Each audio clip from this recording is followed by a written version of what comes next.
High, আসসালামু আলাইকুম সকলকে and a great welcome to my YouTube channel দিল হেলথ কেয়ার। আমি জিশান আরিফ মুর্শিদাবাদ থেকে। আমি আমার এই ইউটিউব চ্যানেলের মাধ্যমে প্রতিনিয়ত ভিডিও আপলোড দিই ছোট বড় বিভিন্ন প্রকার রোগের পিছনের কারণগুলো নিয়ে, সেই সব রোগের লক্ষণগুলো নিয়ে এবং কি কি অ্যালোপ্যাথিক ঔষধ কোন কোন উপায়ে খেলে আপনারা সেই সব রোগ থেকে অতি দ্রুত সুস্থতা লাভ করতে পারেন সেসব বিষয়ে। তো আজকে আমরা যে রোগটি নিয়ে কথা বলবো অর্থাৎ যে টপিক আজকে আলোচনা হবে সেটিকে আমরা মেডিকেল টার্মসে স্টাই বলে থাকি এবং বাংলা ভাষায় যেটিকে আমরা আঞ্জনি বলে থাকি, যেটি আমাদের চোখের রোগ। তো এই স্টাই বা আঞ্জনি যে যে কারণগুলোতে হয়, আসুন আমরা সেই কারণগুলো জেনে নিই যে কি কি কারণ থেকে স্টাই বা এই আঞ্জনি রোগটি হয়ে থাকে।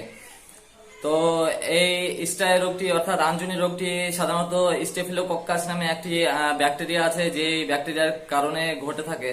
আবার আমাদের মানব শরীরে অনেক টাইমে ছোট বড় বিভিন্ন প্রকার রোগ ভেতরে সৃষ্টি হয়ে থাকে। সেই সব রোগের লক্ষণ হিসাবে আমাদের বাইরে অনেক ছোট ছোট রোগ হতে দেখা যায়। তার মধ্যে একটি আঞ্জনি ধরে নিতে পারেন, যেমন আঞ্জনি আপনার কোষ্ঠকাঠিন্য রোগ যদি থাকে সেক্ষেত্রে আপনার আঞ্জনি হতে পারে। আবার যদি অজীর্ণ অর্থাৎ ক্ষুধামন্দা রোগ থাকে তবে সেক্ষেত্রে আপনার আঞ্জনি হয়ে থাকতে পারে। এছাড়া অনেক চিকিৎসাবিদরা মনে করেন যে অতিরিক্ত কাম ভাবনা অর্থাৎ আমাদের পুরুষ বা নারী উভয় ক্ষেত্রে যে আমাদের কাম শক্তি অর্থাৎ যে আমাদের সেক্সুয়াল যে ভাবনাগুলো থাকে সেগুলো যদি আমরা বেশি মাত্রায় ভাবতে থাকি অর্থাৎ আমরা যদি সেই সব কাম ভাবনাতে আসক্ত হয়ে থাকি তবে সেক্ষেত্রে আপনার আঞ্জনি হতে দেখা যেতে পারে। এছাড়া আমাদের মানব শরীরে ভিটামিন এ এবং ভিটামিন ডি ডেফিসিয়েন্সি হলে অর্থাৎ ভিটামিন এ এবং ভিটামিন ডি যদি হ্রাস পায় তবে সেক্ষেত্রে আপনার আঞ্জনি হতে দেখা যেতে পারে। আমরা সকলে জানি যে ভিটামিন এ আমাদের চোখের পক্ষে কতটা উপকারী, সেহেতু ভিটামিন এ এর অভাবে তো এটা স্বাভাবিক। আবার অনেক সময় আমাদের দৃষ্টিশক্তি হ্রাস পেলেও এই রোগটি হয়ে থাকতে পারে। দৃষ্টিশক্তি হ্রাস পাওয়া বলতে হঠাৎ চোখে কম জরি হওয়া অর্থাৎ চোখে কম দেখতে পাওয়া, এইসব ক্ষেত্রেও আপনার এই রোগটি হতে পারে। তো এই ছিল রোগের পিছনের কারণ সমূহ। আসুন এবার আমরা জেনে নিই যে রোগের লক্ষণগুলো কি কি কি কি লক্ষণ পেলে আপনারা বুঝবেন যে আপনার চোখে যে রোগটি হয়েছে সেটি আঞ্জনি কিনা। তো লক্ষণের ক্ষেত্রে প্রথমে আপনার আঞ্জনিটি যখন শুরু হবে অর্থাৎ আঞ্জনি রোগটি হওয়া যখন শুরু হবে তখনই আপনার চোখে চুলকানো চুলকানো ভাব শুরু হয়ে যাবে অর্থাৎ চোখে ইকটিজিং হবে। তারপর চোখটি লাল হয়ে যেতে পারে, যে চোখে হবে সেটি লাল হয়ে যেতে পারে এবং দুই একদিন পরে সেই চোখের যেই পাতাতে হবে অর্থাৎ উপরের পাতাতে হতে পারে নিচের পাতাতে হতে পারে, তো যে পাতাতে হবে সেই পাতাটি একটু ফুলে যাবে এবং একটি গুঠি আকার ধারণ করবে। যে জায়গাটায় মুখ হবে আঞ্জনিটি যেটি মেইন পার্ট সেটিতে একটি গুঠি আকার ধারণ করবে এবং তার 2-3 দিন বাদে সেই জায়গাটায় পুঁজ হতে দেখা যায়। এছাড়া আপনার চোখটি ফুলে যাবে, চোখের পাতাটিও ফুলে যাবে এবং চোখে অনেক ব্যথার তীব্রতা হয় এবং সকালবেলায় বিশেষ করে রাত্রে ঘুমানোর পরে সকালবেলায় অনেক পিছুটি পড়ে অর্থাৎ যেটিকে আমরা বাংলা ভাষায় পিষ্টিও বলে থাকি। তো সেটি অনেক মাত্রায় পড়ে, যেহেতু এটি একটি ব্যাকটেরিয়াল ইনফেকশনের কারণে হয় সেহেতু আপনার শরীরের অনেক যে অ্যান্টিবডি গুলো আছে, যে আমাদের হোয়াইট ব্লাড সেলস যে অ্যান্টিবডি গুলো তৈরি করে হোয়াইট ব্লাড সেলস যেগুলো আছে সেগুলো আপনার চোখের পানির সঙ্গে সেই জায়গাতে সেই ব্যাকটেরিয়ার বিরুদ্ধে লড়াই করার ক্ষেত্রে আসে, সেক্ষেত্রে আপনার চোখের পিষ্টির মাত্রাটা বেড়ে যায়। তো এই ছিল রোগের লক্ষণ সমূহ। আসুন এবার আমরা জেনে নিই কি কি অ্যালোপ্যাথিক ঔষধ কি কি ভাবে খেলে আমরা এই রোগ থেকে অতি দ্রুত সুস্থতা লাভ করতে পারি।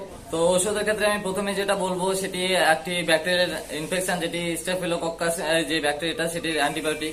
তো সেটি আপনারা অ্যাম্পক্সিন 500 নামে মার্কেটে পেয়ে যাবেন, যেটির কম্পোজিশন আছে অ্যাম্পিসিলিন এবং ক্লক্সাসিলিন। এছাড়া যদি আপনারা অন্য একটি অ্যান্টিবায়োটিক ইউজ করতে পারেন সেটিও খুব ভালো আঞ্জনির পক্ষে কার্যকরী, সেটি পেনটিল 400 নামে আপনারা পেয়ে যাবেন, যেটি পেনিসিলিন গ্রুপের অ্যান্টিবায়োটিক।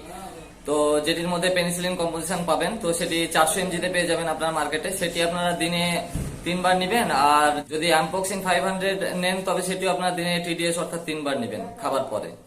আর যেহেতু অ্যান্টিবায়োটিক ইউজ করলে আপনার গ্যাস্ট্রিকের সমস্যা হতে পারে সেহেতু একটি অ্যান্টি গ্যাস ট্যাবলেট ইউজ করতে পারেন, সেটি প্যান 40 নামে আপনারা মার্কেটে পেয়ে যাবেন।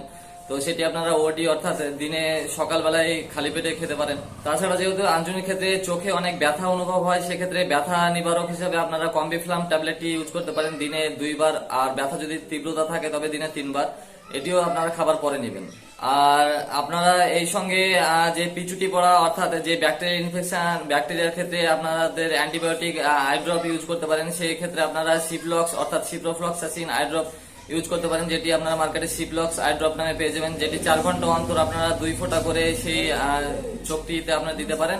তাছাড়া আর একটি অ্যান্টিবায়োটিক আই ড্রপ এক্ষেত্রে খুব ভালো কার্যকরী, সেটি হচ্ছে গ্যাটিফ্লক্স আই ড্রপ নামে আপনারা মার্কেটে পেয়ে যাবেন, যেটির কম্পোজিশন আছে গ্যাটিফ্লক্সাসিন তো এটিও আপনারা 4 ঘন্টা অন্তর অর্থাৎ একবার দিবেন, তারপরে 4 ঘন্টা থামবেন, তারপর আবার দিবেন। তো এইভাবে 2 ফোঁটা করে সেই চোখটিতে দিতে পারেন যে চোখটিতে আপনার আঞ্জনি হয়েছে। তো এই ছিল আজকের আলোচনা। আশা করি আজকের আলোচনাতে আপনারা আঞ্জনি সম্পর্কে কিছুটা ধারণা পেলেন। তো যদি পেয়ে থাকেন তবে অবশ্যই চ্যানেলটি সাবস্ক্রাইব করে দিবেন এবং লাইক করে দিবেন ভিডিওটি। সকলে ভালো থাকবেন, সুস্থ থাকবেন, এটাই দোয়া করি, এবং আপনারাও দোয়া করবেন যেন আমিও ভালো থাকি, সুস্থ থাকি। তাহলে আজকের মতো এখানেই দেখা হচ্ছে নতুন কোনো ভিডিওতে, অন্য কোনো ভিডিওতে, অন্য কোনো রোগ নিয়ে। আসসালামু আলাইকুম, সকলে সুস্থ থাকবেন।